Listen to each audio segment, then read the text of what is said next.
여러분 안녕하십니까. 이해하기 쉽게 법률 상식을 전해드리는 텍스의 투시경 이텍스입니다. 이번 시간에는 폐하천은 이를 점유해도 시효 취득 안되나 라는 주제로 말씀 올리겠습니다. 우선 구독, 좋아요, 알림 설정 부탁드립니다. 하천은 과거에는 이 하천법에서 하천은 국유로 한다 라고 규정되어 있어서 하천으로 편입되면 개인 소유이더라도 소유권을 행사할 수가 없었습니다.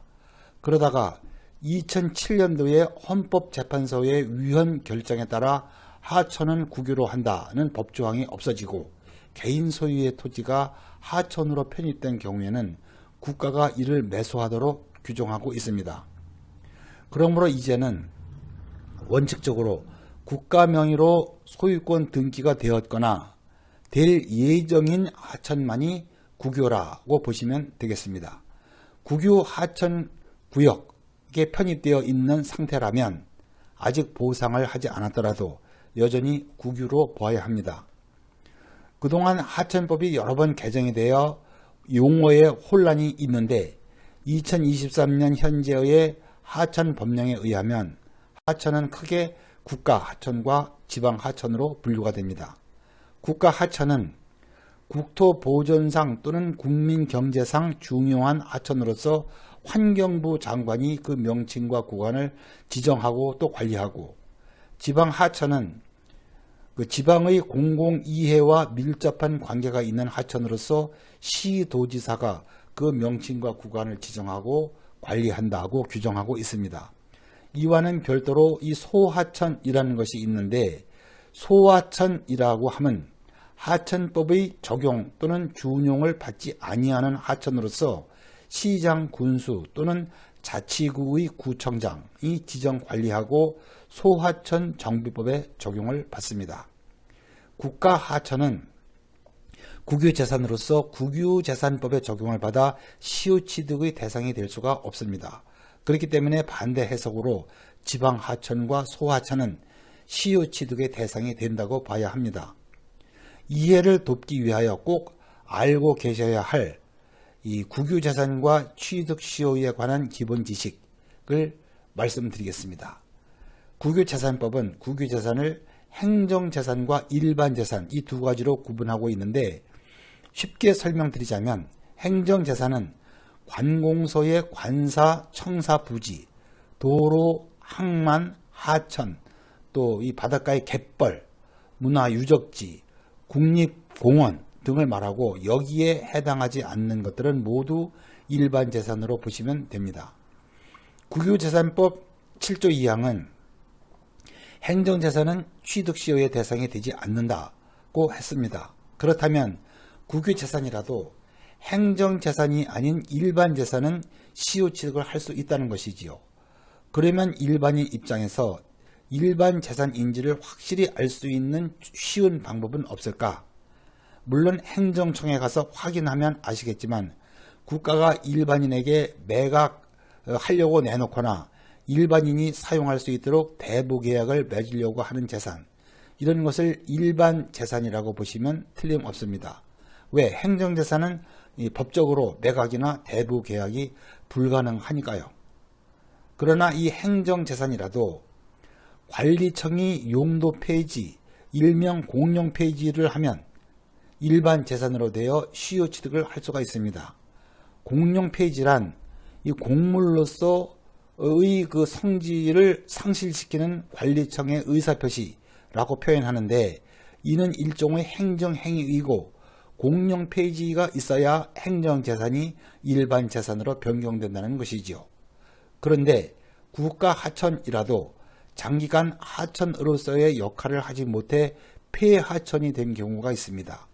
이런 경우 대개 일반인이 대지로 사용하거나 농지로 경작하거나, 특히 개인 소유의 건물 일부가 하천에 걸쳐 있을 수도 있는데, 이 경우에 그 하천의 부지가 취득시효의 대상이 될 수 없는가입니다.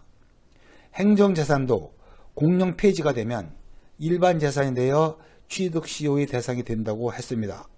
그리고 행정법상 공용 폐지는 이 문서로서 명시적으로 해야 하는 게 원칙이지만 묵시적인 방법으로도 가능하다는 것이 일반적인 이론입니다.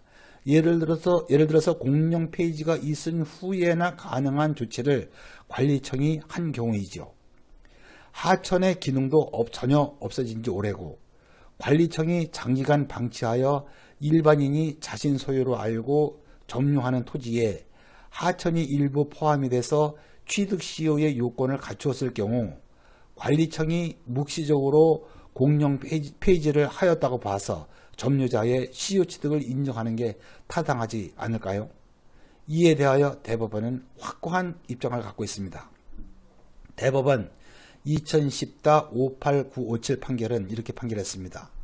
행정재산이 기능을 상실하여 본래의 용도에 제공되지 않는 상태에 있다 하더라도 관계 법령에 의하여 용도 폐지가 되지 아니한 이상 당연히 취득 시효의 대상이 되는 일반 재산이 되는 것이 아니고 공용 폐지의 의사표시는 묵시적인 방법으로도 가능하나 행정재산이 그 본래의 용도에 제공되지 않는 상태에 있다는 사정만으로는 묵시적인 공용 폐지의 의사표시가 있다고 볼 수도 없다 라고 했습니다.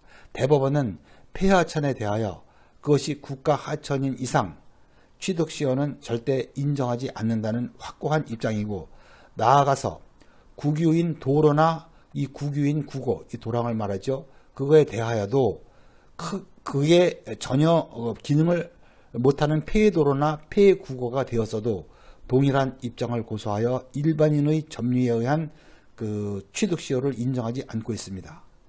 타당하다고 보시나요?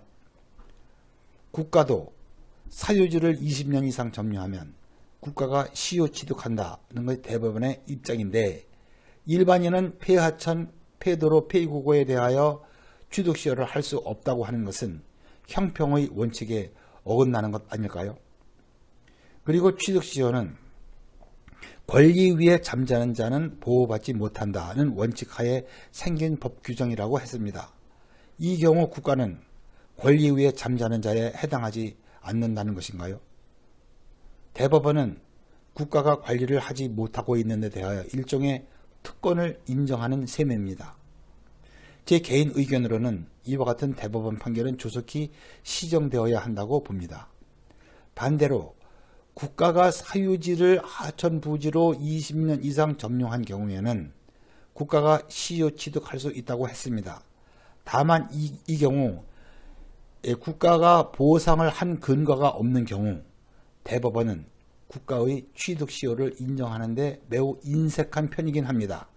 어찌되었든 국가가 시효 취득을 하였다면 이론상으로는 사유지 소유자에게 보상을 할 필요가 없이 그냥 이전 등기만 해가면 되는 게 원칙이지요. 그러나 대법원은 이 경우에도 사유지 소유자에게 보상을 하라는 입장이라는 사실 잊지 마시기 바랍니다. 즉 대법원 2016도 35243 판결은 이렇게 판결했습니다. 국가가 토지를 20년간 점유하여 취득시효가 완성된 경우 토지의 소유자는 국가에 이를 원인으로 하여 소유권 이전 등기 절차를 이행하여 줄 의무를 부담하므로 국가에 대하여 소유권에 따른 권리를 행사할 지위에 있다고 보기는 어려우나, 한편 하천법 부칙 제2조가 하천구역으로 편입되어 보상 없이 국유로 된 사유지에 대하여 보상을 받을 수 있는 법적 근거를 마련하였고, 나아가 하천 편입 토지보상법은 하천법에 따른 손실보상 청구권의 소멸시효가 완성된 경우에도 손실보상 청구를 허용하고 있는데, 이러한 관계 법령의 취지는 시간의 경과에도 불구하고 하천구역 편입으로 아무런 보상 없이 토지 소유권을 상실한 개인의 재산권을 두텁게 보장하기 위한 것인 점, 국가가 소유자를 상대로 취득시효 완성을 원인으로 한 소유권 이전 등기 청구를 함으로써 토지의 소유권을 취득할 수 있는 지위에 있었는데도 권리를 제때 행사하지 않고 있던 중에 토지가 하천구역에 편입되어 국유로 되고 소유자에게 손실보상 청구권이 발생하자 뒤늦게 비로소 취득시효 완성 주장을 하는 경우까지 그 주장을 받아들여 원래 소유자의 손실보상 청구를 배척하는 것은 헌법상 재산권 보장의 이념과 하천 편입 토지 보상법의 취지에 부합한다고 보기 어려운 점 등을 종합하면 점유 취득 시효가 완성이 되어 국가의 소유권 이전 등기 청구권이 발생하였다는 사정은 토지 소유자가 국가를 상대로 소유권에 기초한 물권적 청구권을 행사하는 것을 저지할 수 있는 사유는 될 수 있으나, 나아가 토지 소유자가 소유권의 상실을 전제로 하천 편입 토지 보상법에 따른 손실보상 청구권을 행사하는 것을 저지하는 사유가 될 수는 없다고 했습니다.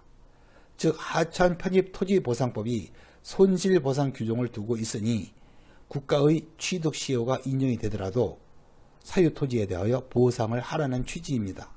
국가는 개인의 재산을 지켜주어야 한다는 측면에서는 매우 타당한 판결이라고 사료됩니다. 끝까지 시청해 주셔서 감사드리고요. 다음도 유익한 주제로 뵙겠습니다.